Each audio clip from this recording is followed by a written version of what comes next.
What's up guys, it is Cole here and I am making my first video on a monk. I am doing a Mistweaver dive right here. This is going to be build, rotation, and just basic breakdown of every move. So first, you're going to spec as Mistweaver and then you're going to be given the talents. And I'll go over talents first. These, tier 1 doesn't really matter. It's just tier and movement difference, and I think it's up to you what you want. So celerity, which is the first one, you just get an extra charge and your cooldown is reduced by 5 seconds per charge. So it's actually like 15 seconds. It's a 15-second cooldown reduction for each charge, or 15-second cooldown reduction for your whole 3 charges of roll. Then you have Tiger Lust, which clears all immobilizing and movement impairing effects, and it also increases your movement speed by 70%.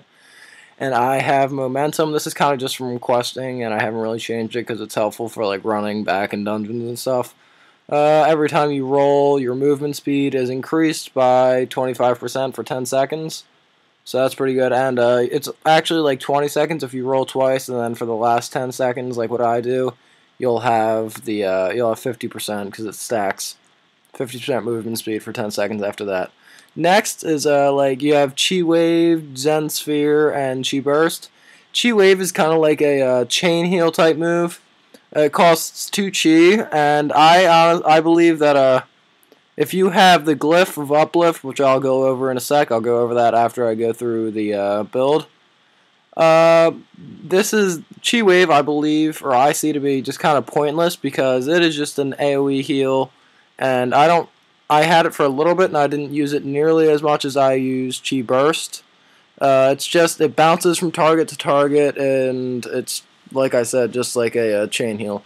So next is Zen Sphere.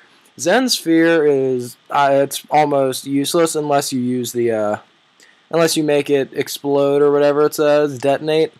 And it deals the damage and the healing to all targets, but really that costs 4 Chi, and that is our most important resource. And for 4 Chi, you can use a lot more things. You can get off Enveloping Mist and Zen Sphere when you just use the single, like when you only use the 2 Chi and cast it once. The heal over time just sucks. So Zen Sphere is kind of it's a pointless talent. And then next is Chi Burst. Now Chi Burst is kind of cool. It's like whatever is in front of you, like to the point of your heal or to the point of your target, will if it's friendly, you'll heal for around 27k. It's a pretty decent heal, and but you'll also deal the damage to all targets. So that's actually, it can, if you position yourself right, you can do a pretty decent amount of damage with Chi Burst. So this is what I choose because it's most unique, and Chi Wave is just kind of, you're better off just casting Uplift if you're going to do a AoE heal, because it'll do the same exact thing regardless. Just Uplift is better. And now next you have more stuff like regarding Chi and Chi regeneration. You have Power Strikes, and your jab will generate an additional Chi when used, and it redoes that every 20 seconds. So that's pretty good for just like starting off. You'll get 2 Chi instead of 1 if you jab. But then also, if you are already at the maximum Chi when you do this, you'll get a Chi Sphere that is summoned next to you, and I think that's pretty cool. You run through it and you automatically get 1 Chi, so I take that. Next you have Ascension, and this just increases the amount of maximum Chi by 1. Honestly, I think this is kind of pointless because most of the time as soon as I'm getting Chi, I'm spending it. So I don't see why we would do that. And if we happen to have too many at one point, then like this with like Power Strikes here, it'll just go next to you, and when you use it, you can pick up your new Chi. And then finally you have Chi Brew, which is kind of like a burst for your heals.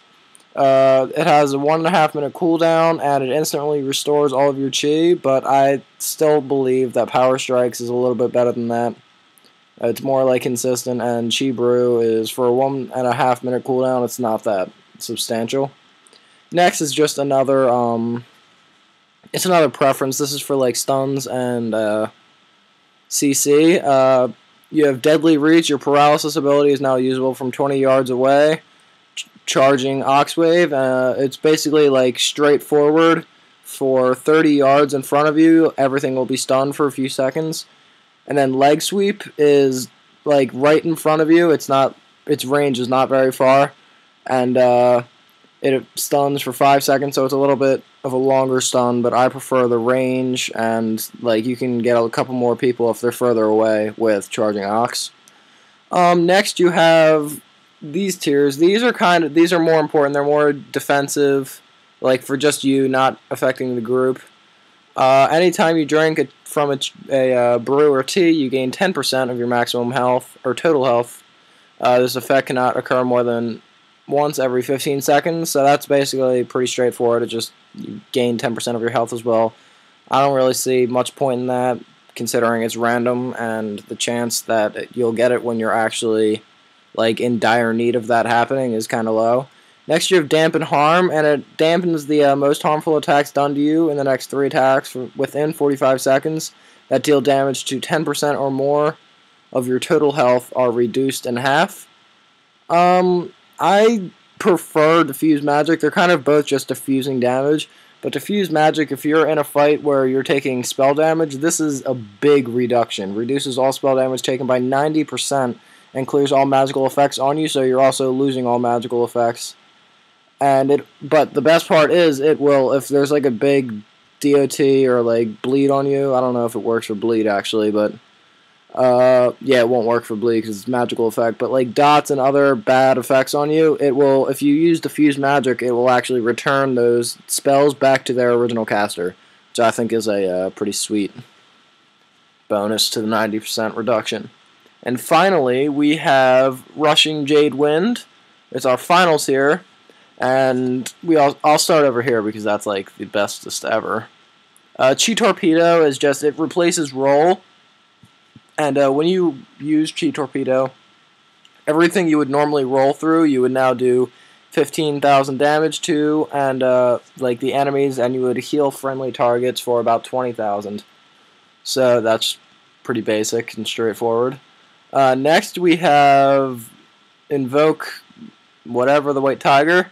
It summons a tiger, and it'll attack the enemy, and this is more, I'll go into this later with a Blackout Kick and the buffs you get from it, or not Blackout Kick, but Emanation, or I forget the exact name of it right now. But it's a passive move, and all damage you do through spells and stuff is transferred into heals for the group, but I'll move into that later. Basically, what this is going to do is it'll do a pretty decent amount of damage, so this will be used as more of burst heals in areas where it's going to be really needed, like heals quickly. But Rushing Jade Wind, I've tested both of them, and I've seen that like Rushing Jade Wind does a substantial amount of damage more than Invoke, the White Tiger, bro. But now, yeah, Jade Wind, it will summon a Whirling Tornado that travels 30 yards in front of you and dealing 28,000 nature damage to all targets in its path. And it will also increase the damage taken by, or it'll increase their damage taken by their Spinning Crane Kick for 8 seconds. So then also, when a Mistweaver uses it, it will increase the healing done by your Spinning Crane Kick by 50% for 12 seconds. Now, Spinning Crane Kick is a great AoE move. It's not broken when you move, so you can actually just move this around and spam for 12 seconds. You have to just spam that. It's a big burst, and it's not even, this cooldown is only 30 seconds, so you can use it pretty frequently, and it's increased by 50%. And guys, this does a ton of not only just healing, but damage as well. So that is I'm a big fan of Rushing Jade Wind. And now I'll move into Glyphs. So Glyphs you have here. What I use is Life Cocoon. Well, before we start this, I don't like a lot of the Glyphs that we have as Mistweaver. This is pretty much pointless, and a lot of other stuff I don't really like. So this is pretty much the basic stuff. Life Cocoon is you can now be cast while you're stunned. Now this is very situational, but if the situation ever arises, then this could be very helpful if like you need like an oh crap I'm stunned and the tank's about to die or whoever. So yeah, Life Cocoon, that's good. Manatee, Your Manatee is, well, basically the why I use this is because if you're in a fight and there's tons of damage and you don't have the 10 seconds to instantly get back all of your mana or drink all the Manatee that you need, then you're going to be screwed and you're going to go and like either way you take it, you can drink and let the tank die, or you can go and let the tank die. So basically this will prevent that, and it'll let you drink all of your tea at one time. However, it will consume 2 stacks when used. So when you would normally have like 10 Manatee and you have to channel it, you would now have 5 Manatee, but it's instant cast. And you get that mana back right away, and there's also a 10-second cooldown, but I don't really believe that that's like too substantial, because you would never really, after drinking all that, you wouldn't need to cast it right away again. And then finally I use the Glyph of Uplift, and your Uplift no longer costs chi, but it instead costs 6% mana.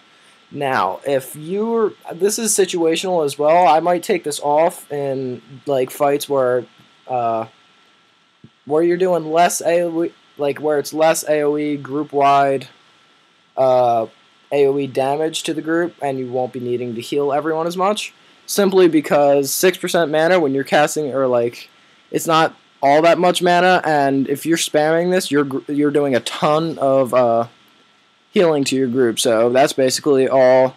And normally it would cost 2 chi. So 2 chi can sometimes be a little bit difficult to keep up while you're trying to spam AoE heal the group. And finally, these are just Spirit Roll and Water Roll serve somewhat of an effect, as well as Zen Flight, I guess. But Spirit Roll, you can roll while you're dead, so just get back to your body faster. Water Roll, you can roll on the water. And then Zen Flight, you can look awesome and fly like that. And it's actually kind of cool because you can herb and like collect resources and get quest items while you're in Zen Flight. And you can also mount while you're already in Zen Flight and use it like flight form where you're about to hit the ground and save yourself. So that's basically it. Now I'm going to go through each of the spells and show you guys what they do. Renewing Mist. Well, these are basically just the basic and most important spells that you get. Renewing Mist, it's a heal over time, and it'll bounce to a bunch of people in your group. I forget how many. Okay, it'll travel to the closest nearby injured, up to 3 times, and it's a pretty strong. Well, first off, it's a pretty strong healing over time. It'll keep ticking on people. And more importantly, you have to have Renewing Mist on someone in the group for them to be affected by Uplift. So you have to have it, like, for example, on me. Now I can use Uplift on myself. So, yeah, that's basically it for Renewing Mist. And then you have Life Cocoon. Now, Life Cocoon, like, it looks cool, and the idea of it is amazing. However, it doesn't absorb that much damage, so I find it's kind of pointless. I mean, it'll absorb 100,000 damage or 115,000, but as soon as someone takes that much damage, the 50% healing increase is gone. So normally it only lasts for like a few seconds until that 115,000 damage is taken, so it's really only useful when you know the tank or whoever's going to be taking damage is going to be taking a lot of damage, and you can just lessen that amount of health they're going to lose. Next we have Surging Mist. It's pretty much like the cast. It's the only like straightforward cast costing mana spell, and it also generates 1 chi. So it heals for a ton, might I add. It's also instant while you're casting Soothing Mist, so you can cast it spam cast it and heal a lot of goody health.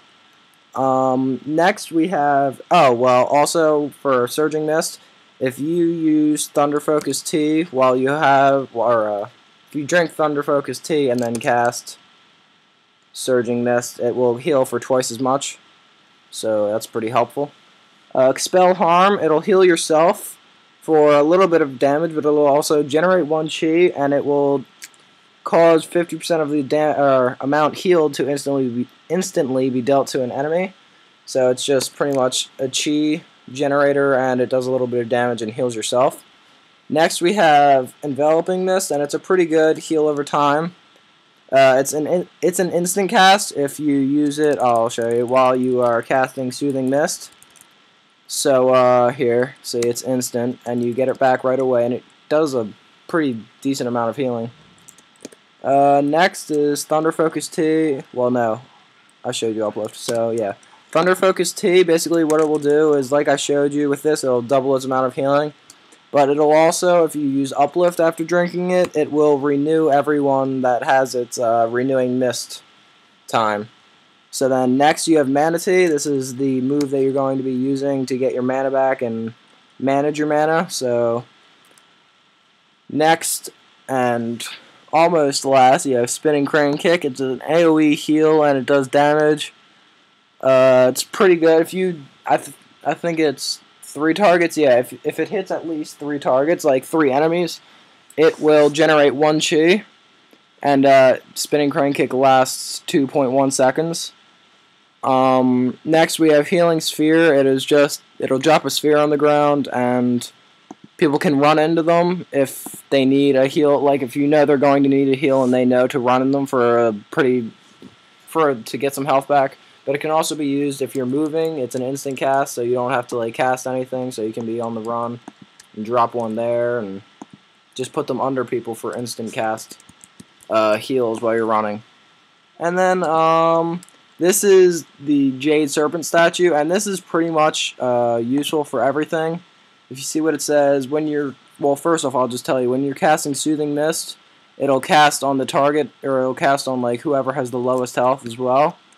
And then it also works with Eminence, and what that is when you're doing non-auto attack damage, so that would be like Tiger Palm or Blackout Kick and other stuff like that, it'll heal 50% of the damage you do. It'll heal like a friendly party member who has low health for 50% of that. And lastly, Serpent's Accord. It will also cast Soothing Mist, like I said earlier, to an injured ally when you are casting it. So that's pretty cool too. Alright, now we have just Jab. It's basic Jab, like a monk. Generates chi, and yeah. Blackout Kick. Now, while you are a Mistweaver, Blackout Kick will do damage, but it will also give you Serpent Zeal, and that causes your summoned Jade Serpent statue to heal nearby injured targets equal to 25% of your auto attack damage, and that will stack up to 2 times. So basically, when you're auto attacking, you'll be healing as well. And then, well, your auto, when you get Serpent Zeal, it stacks up to 2 times, so it'll end up being 50%. And with that, along with Eminence, right over there, you can be doing some pretty decent amount. You can do a ton of healing to the group, like if you're only going through a couple of some easy trash or some low damaging boss phases. You can do some DPS while keeping your group up or keeping up the tank, so that's pretty helpful. Tiger Palm, like always, it just does a little bit of damage, and it'll grant you Tiger Paw, or Tiger Power, causing your attacks to ignore 10% of the enemy's armor. So that, along with Eminence and Serpent Zeal, it can do a pretty decent amount of healing to your group. Next we have Rushing Jade Wind, so it requires 2 chi, and this is the move that will increase your damage and healing done by Spinning Crane Kick, and it does damage to the group. There it goes. We have next off Chi Burst. I'll cast it on myself to show you the actual heal. It does about 26,000. Now Revival is a pretty cool move. It's like a party-wide or raid-wide heal, and it heals for a lot. So I guess you can call it like a raid cooldown. I'll show you it there. I got healed for 200,000 by it, but that would be like everyone in the entire raid or party would have gotten healed for 200,000.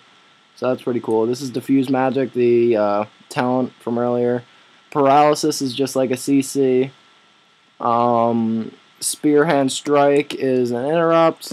Fortifying Brew, it reduces damage and increases health. Charging Oxwave, there it goes. That's just the stun. And then that was for something else. That's like a raid or a hunting macro. And yeah, that's pretty much it for the move. So now I'm going to go into rotation. and spell usage. So basically you want to keep Renewing Mist up on your target at all times, and you want to make sure it's up in the party at all times. Once it's up, you are able to gain chi from casting Soothing Mist, as long as you're casting Soothing Mist on a target that has Renewing Mist. So you can gain some chi through that, and what you're going to do, if it's basically just simple casting, you're just going to keep casting Soothing Mist, and as long as you can keep your target up through that, it doesn't heal for a substantial amount, but it'll heal for a bit. If that's not doing enough, then you have to start casting, you're going to have to start casting Surging Mist throughout it, and using Enveloping Mist to keep the healing over time spell on them. And yeah, that's basically it for single target. And how often you cast Surging Mist just depends on how much damage the target's taking. And you want to make sure that you don't build up too much chi. So you want to keep switching off by casting Enveloping Mist and these other two. You're going to have to stop casting Soothing Mist for those, but it'll still do a pretty decent amount of healing. Now for AoE healing, what you're going to want to do is, there's many things actually. You can use Uplift and spam cast Uplift to keep the group up, but you can also go with the Rushing Jade Wind and then use Spinning Crane Kick, or even if you don't have the buff from Rushing Jade Wind up, you can just use Spinning Crane Kick, and that'll do a lot of healing to the group, but it costs us a pretty decent amount of mana, so you want to watch that. And then again, you have, like I said, healing spheres. Put them under people if you're on the move, or put them next to people if they are going to take a little bit of damage. And that's pretty much it. So I'm going to queue for, I think I'll do a Korin Dire Brew Brewfest. I'll just show you guys an example of what I mean and how to most especially heal with Jab and Blackout Kick. So hopefully this won't take long.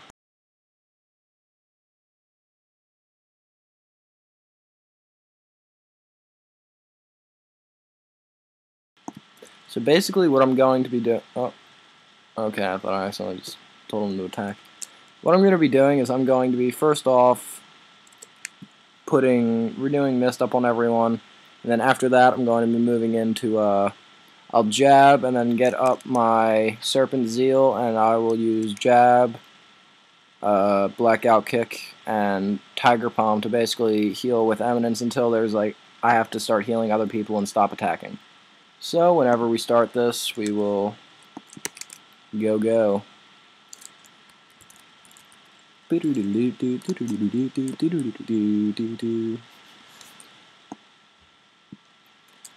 Alright. So now, okay. See, I now have 2 stacks of Serpent Zeal. And I'm going to get up all my Tiger Palm. So I am ignoring the maximum amount of damage as possible. Now I'm just going to manage, make sure I do enough damage to keep up the tank.